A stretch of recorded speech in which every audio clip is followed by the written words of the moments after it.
So, has Joe Manchin really killed the reconciliation bill?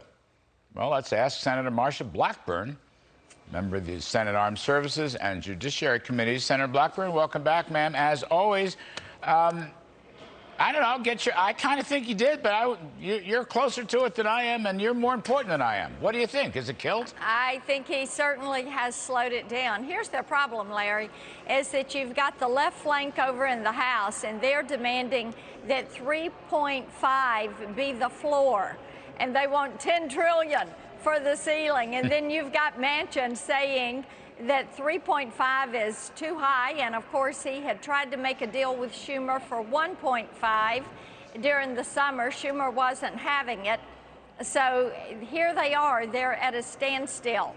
So there's going to be the continuing resolution. It's passed the Senate and the House.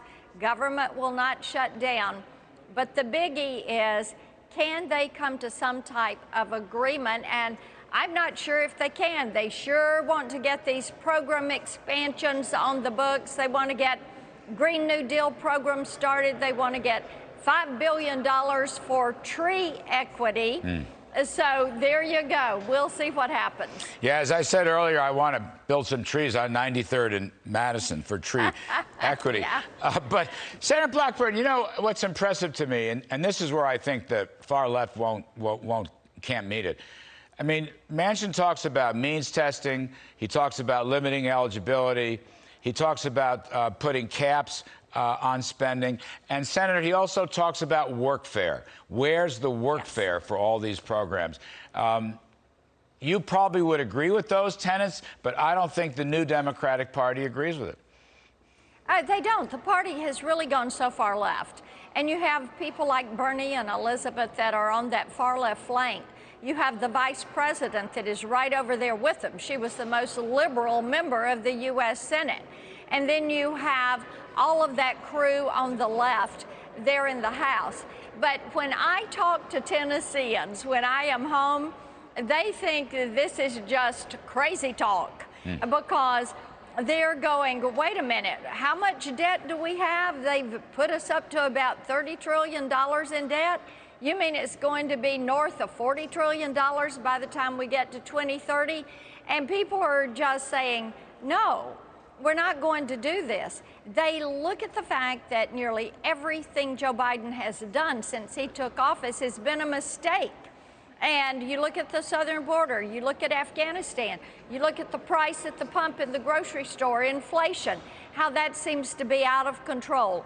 You look at the Keystone Pipeline, those decisions. You look at this mess over at Long Beach, and the longshoremen won't go unload all the cargo ships.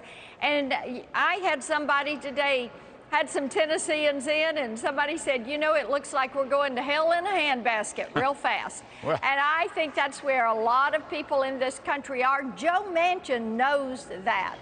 And he knows if he starts talking about $3.5 trillion, people in West Virginia are going to say something's wrong. Yeah, I mean, he really is your basic old-time blue dog Democrat. Yeah. The kind that helped Ronald Reagan many, many years ago, my former boss, to get his program through. But they're an extinct, endangered species. Senator Blackburn, if the reconciliation package came to the floor of the Senate tonight, it would lose 52-48. It would lose more than you think other Democrats would back Manchin to? Let me tell you, I think it may lose by 54-46. Wow. I think there are others that have problems with this because they're thinking about next year and the ballot, and they're thinking about how provisions in that $3.5 trillion, all that money for the IRS to snoop on your account, the step up in basis, how that's going to hurt farmers and ranchers and people that own small business manufacturing plants or Main Street businesses. And they're hearing a lot about these tax increases from people that organize as an LLC, and they use their income tax as a pass-through entity. And you know what? They are just saying, hey, wait a minute, we're not going to do this. So let me switch gears just a bit. Sure.